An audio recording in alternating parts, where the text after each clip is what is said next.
Otvaram 66. zimski seminar za nastavnike srpskog jezika i književnosti, radosna što ispred sebe vidim mladost i nadu koja mi daje pravo na uverenje da je srpski jezik i književnost veoma često poslednja otadžbina našeg naroda i poslednji trag njegovog identiteta.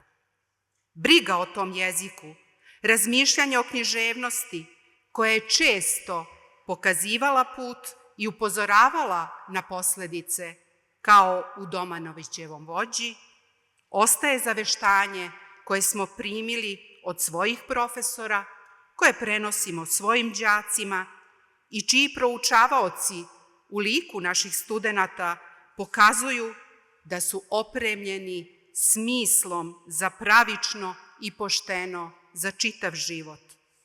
To je ono čemu se danas ovim seminarom pridružujemo. Hvala.